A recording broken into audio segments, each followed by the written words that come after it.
Hello students, आपके अपने YouTube channel में स्वागत है। आज के हम इस वीडियो में पढ़ेंगे कि गुणनखंड विधि से एलसीएम कैसे निकालें। तो सबसे पहले एक क्वेश्चन है कि 16 और 20 का गुणनखंड विधि से लॉसन निकालना है। तो पहले 16 और 20 का गुणनखंड निकालेंगे। तो यहाँ पे 16 का पहले गुणनखंड निकालते हैं। 2 से 2 8 16, फिर 2 से 4 दूनी 8, 2 से 2 दूनी के 4 और 2 एकम 2। 16 का निकल गया, फिर 20 का निकालेंगे। 2 से 10 दूनी 20, 2 से 5 दूनी 10, फिर 5 ले जाएंगे, 5 एकम 5। तो दोनों का निकल गया है गुणनखंड। फिर इसका गुणनखंड 16 लिखकर बराबर का चिन्ह देकर इसका गुणनखंड लिखेंगे 2 गुने 2 गुने 2 गुने 2। फिर 20 का गुणनखंड लिखेंगे 2 गुने 2 गुने 5। अब नीचे लिखेंगे 16 और 20 का लसा। तो जो दोनों में सेम रहेगा, जो कॉमन रहेगा उसी को हम लिखेंगे। तो इसमें 2 एक सेम है, इसमें तो 2 लिख दिए।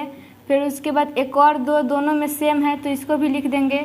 और जो एक्स्ट्रा संख्या बच रहा है उसको भी लिखा जाएगा लसा निकालने के लिए 2 गुने 5। अब इसको गुना करके लिखा जाएगा 2 दूनी के 4, 4 दूनी 8, 8 दूनी 16, 16 25 80। इसका आंसर आया 80।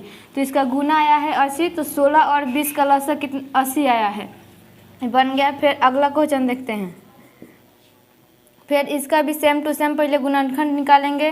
25 का गुणनखंड 5 से ले जाएंगे, 50 25, 5 एकम 5। फिर 30 का गुणनखंड निकालेंगे। 2 से 15 दूनी 30, 3 से 3 5 15 और 5 एकम 5। तो दोनों का गुणनखंड यहाँ पे पहले लिख लेंगे। 25 बराबर 5 गुने 5। फिर 30 का गुणनखंड लिखेंगे 2 गुने 3 गुने 5। अब यहाँ पे लिखेंगे 25 और 30 का लसा। तो दोनों में जो सेम रहेगा उसको पहले लिख लेंगे। तो इसमें 5 और इसमें भी 5 सेम है तो इसको लिख लेंगे एक बार। और जो एक्स्ट्रा बच रहा है, सेम नहीं है, उसको भी एक ही बार लिख लेंगे। तो 5 बचा, फिर 2 और फिर 3 बचा। फिर इसको भी गुना कर लेंगे। 50 25, 25 दूनी 50, 50 तिहाई 150। इसका आंसर आया है 150। मतलब 25 और 30 का लसा 150। फिर अब 3 संख्याओं का देखेंगे। तो पहले 6 का गुणनखंड करेंगे 2 से। 2 तिहाई 6, 3 एकम 3। फिर यहाँ पे 12 का गुणनखंड निकालेंगे 2 से। 2 छक 12, 2 तिहाई 6, 3 एकम 3।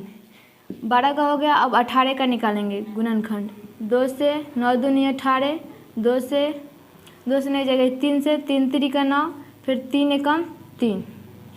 अब इस सब का आगे गुणनखंड लिख लेंगे। 6 का गुणनखंड है 2 गुने 3, 2 गुने 3। फिर 12 का है 2 गुने 2 गुने 3। फिर 18 का है 2 गुने 3 गुने 3। अब नीचे लिखेंगे 6, 12 और 18 का लसा। तो अब इस तीनों में देखेंगे कि तीनों का कौन नंबर सेम है। तो इसमें 2 है, तीनों में 2 एक सेम आ रहा है तो इसको लिख देंगे। फिर 3 एक सेम आ रहा है, 3 अंक सेम आ रहा है तो 3 को भी लिख देंगे। और उसका एक्स्ट्रा बच रहा है 2 और 3, तो 2 को भी 3 को भी गुना में लिख लेंगे। तो 2 तिहाई 6, 6 दूनी 12, 12 तिहाई 36। इसका आंसर आ जाएगा 36। उम्मीद करती हूँ कि आपको गुणनखंड विधि से लसा निकालना आ गया होगा। अगर वीडियो अच्छा लगा हो तो चैनल को सब्सक्राइब कीजिए, लाइक कीजिए और शेयर ज़रूर कीजिएगा। चलिए आगे मिलते हैं अगले वीडियो।